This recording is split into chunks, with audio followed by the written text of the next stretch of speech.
తేమగా ఉపయోగించుకొని శీతాకాలంలో అధిక దిగుబడినిచ్చే పప్పు ధాన్యం పంట శనగ.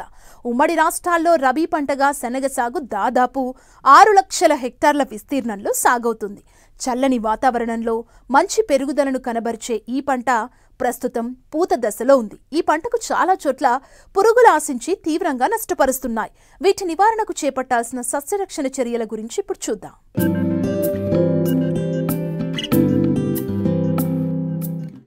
రబీ కాలంలో సాగయ్యే పప్పుధాన్యపు పంటల్లో అతి ముఖ్యమైనది శనగ. వాణిజ్య పంటలైన మిరప, పొగాకు పంటలకు ప్రత్యామ్నాయ పంటగా శనగ రైతుల ఆదరణ పొందుతోంది. ముఖ్యంగా నీటి వసతి తక్కువ ఉండే నల్లరేగడి భూముల్లో రబీ పంటగా మంచును ఉపయోగించుకుని పెరగగల పంట ఇది. ప్రతి ఏటా ఆంధ్రప్రదేశ్లో 4 నుండి 5 లక్షల హెక్టార్లలో సాగుతుండగా తెలంగాణలో మాత్రం 1,20,000 హెక్టార్లలోనే సాగుతోంది. ప్రస్తుతం పూత దశ నుండి శాఖీయ దశ వరకు ఉంది. అయితే ఈ సమయంలో పురుగుల ఉధృతి కూడా పెరిగింది.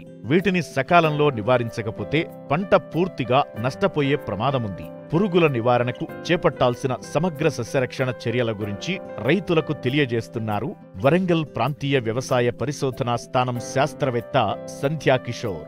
తెలంగాణ రాష్ట్రంలో ప్రస్తుతం సాగుతున్న అపరాల పంటల్లో శనగ అనేది యాసంగిలో ముఖ్యమైన అపరాల పంట. మన రాష్ట్రంలో సుమారుగా 3 లక్షల ఎకరాల్లో శనగ పంట సాగవుతూ వస్తున్నది.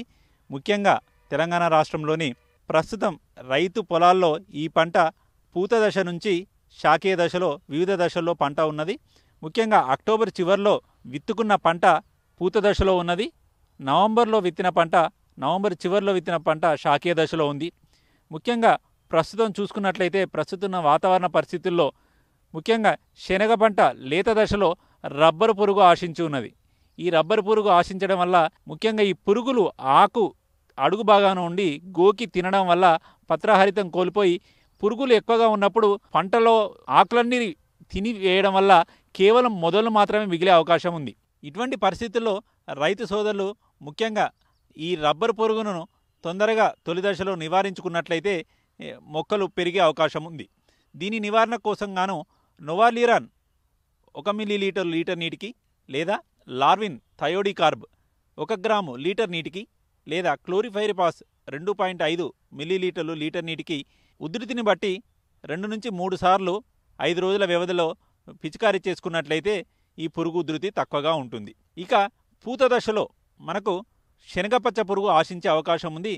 ముఖ్యంగా శనగపచ్చ పురుగు లేత చిగుళ్లపైన, తర్వాత పూ మొగ్గలపైన, మొక్కల చివర్లో పసుపు రంగు గుడ్లు ఏకాంతంగా అంటే ఒక్కటిగా ఒంటరిగా గుడ్లను పెడుతూ ఉంటుంది.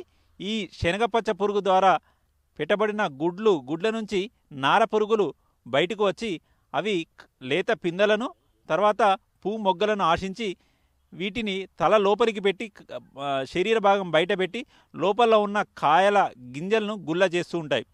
కాబట్టి శనగపచ్చ పురుగు ఉధృతిని కూడా ఎప్పటికప్పుడు గమనిస్తూ దానికి తగు నివారణ చర్యలు చేపట్టాలి.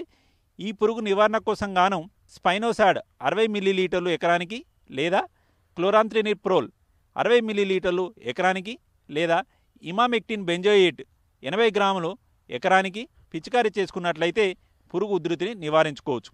ఇక శనగ పంటలో గమనించవలసిన ముఖ్యమైన యాజమాన్య పద్ధతి ఏంటంటే నీటి యాజమాన్యం.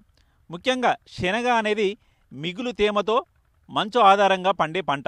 కానీ ఎప్పుడైనా బెట్ట పరిస్థితుల్లో మనము తేలికపాటి తడులు ఇవ్వాల్సిన అవసరం ఉంటుంది. ముఖ్యంగా శనగలో అధిక దిగుబడులు సాధించాలంటే శాఖీయ దశలో అంటే విత్తిన 20 రోజుల తర్వాత మొక్కలు ఎప్పుడైతే శాఖలు విచ్చుకుంటాయో ఆ సమయంలో మనం ఒక తేలికపాటి తడి స్ప్రింక్లర్ ద్వారా కానీ లేదంటే తక్కువ మోతాదులో నీరు పెట్టి చూసుకున్నట్లయితే మొక్క ఏపుగా పెరిగి శాఖలు ఎక్కువగా పెరిగి ఎక్కువ కాయలు వచ్చి అధిక దిగుబడులు పొందే అవకాశం ఉంటుంది. తర్వాత కాయ దశలో కూడా ఒక తేలికపాటి తడి ఇచ్చుకున్నట్లయితే దిగుబడులు పెరిగే అవకాశం ఉంటుంది. కాబట్టి రైతు సోదరులు నీటి యాజమాన్యం మీద ప్రత్యేక శ్రద్ధ వహించి అధిక దిగుబడులు పొందాల్సిందిగా గుర్తు చేస్తున్నాను. అదేవిధంగా మనకు పూత కాయ దశలో మల్టీకే 10 గ్రాములు లీటర్ నీటికి కలిపి పిచికారీ చేసుకున్నట్లయితే బెట్ట నుంచి పంటను కాపాడుకొని అధిక దిగుబడులు పొందవచ్చు.